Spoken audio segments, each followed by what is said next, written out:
Bem, vamos mergulhar num assunto que é fundamental. Um assunto que mexe com o nosso dia a dia, com a nossa vida, e sejamos sinceros, com a nossa alma.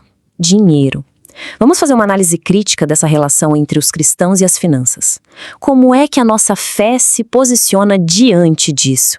É uma conversa, olha, super necessária e que pode, com certeza, ser transformadora. E para a gente começar, vamos direto ao ponto com uma pergunta que, na verdade, ecoa por todo o Evangelho. Será que o dinheiro, essa coisa tão presente e necessária na nossa vida, pode acabar se tornando um verdadeiro inimigo de Deus? É uma pergunta forte, né? Então, esse aqui é o nosso roteiro, o nosso mapa para essa conversa. A gente vai começar entendendo a raiz desse conflito. Depois, vamos ver como a ganância pode se disfarçar, sabe?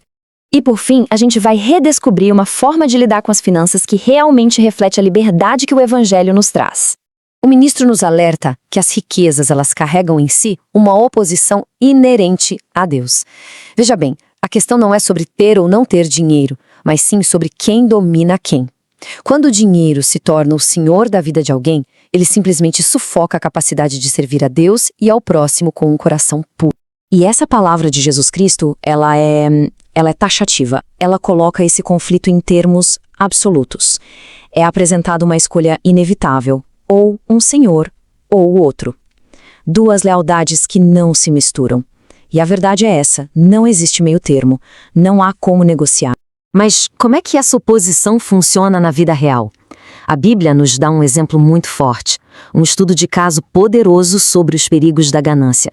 A gente vê isso na história de um profeta chamado Balaão. Pois é, o chamado Caminho de Balaão é um alerta que vale para qualquer época. Ele mostra como a promessa de uma recompensa financeira pode, de forma muito sutil, desviar alguém que até conhece a vontade de Deus, transformando um chamado divino num negócio. E o que é impressionante aqui é como essa progressão da cobiça acontece por dentro.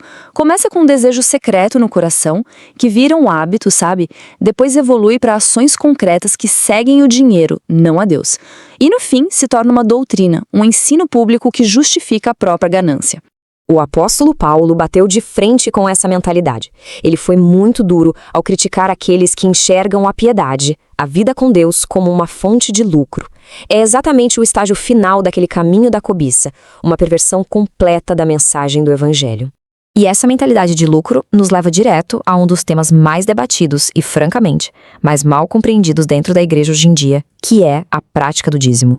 Agora, olha só que interessante essa comparação. A gente vê um contraste enorme, para dizer o mínimo. De um lado, no Antigo Testamento, o dízimo tinha um propósito muito claro, certo? Era o sustento dos levitas e ajuda aos pobres. Do outro lado, em muitas práticas modernas, ele é transformado numa obrigação, quase uma moeda de troca por bênçãos, muitas vezes usando o texto de Malaquias de forma totalmente fora de contexto.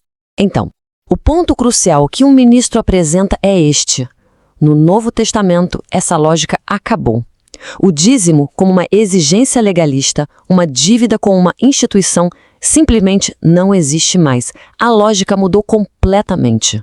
Ok, se o sistema antigo de obrigação terminou, o que veio no lugar? A resposta não é uma nova lei, mas sim uma nova lógica, a da generosidade que flui de um coração que foi transformado por Cristo. E aqui, gente, está a grande inversão de valores do Evangelho. Em vez de dar para receber, a gente descobre que o próprio ato de dar, de abrir mão, é o que nos enriquece de verdade. É uma lógica totalmente oposta à lógica do mundo. Essa nova lógica não se baseia em porcentagem, mas nasce de um coração movido pelo amor. E é a partir daí que as prioridades fluem. O cuidado com a família primeiro, o socorro aos necessitados, o sustento da pregação genuína. Tudo baseado na graça e não mais na lei. E um dos ministros enfatiza isso com muita força. A generosidade bíblica começa em casa. Isso vai contra qualquer ensino que possa levar as pessoas a negligenciar as necessidades da própria família em nome de uma suposta obrigação institucional. Tudo isso nos leva à conclusão prática dessa nova lógica. E ela se apoia em dois pilares: a responsabilidade de quem contribui com sabedoria e a integridade total dos líderes que administram esses recursos. Olha, o padrão para líderes que lidam com finanças na igreja é altíssimo. É inegociável.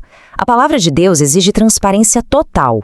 Gestão em grupo, nunca na mão de uma pessoa só e, acima de tudo, um caráter que seja comprovadamente livre do amor ao dinheiro. E o exemplo pessoal do apóstolo Paulo, nossa, ele é um modelo definitivo de integridade. Ao trabalhar com as próprias mãos para se sustentar, ele mostrou na prática que o evangelho não estava à venda e protegeu sua mensagem de qualquer acusação de ganância. No fim das contas, toda essa nossa análise se resume a esta pergunta. Uma pergunta que cada um de nós precisa responder no seu próprio coração. O dinheiro que temos serve a Deus ou nós é que servimos ao nosso dinheiro? A resposta para isso define absolutamente tudo.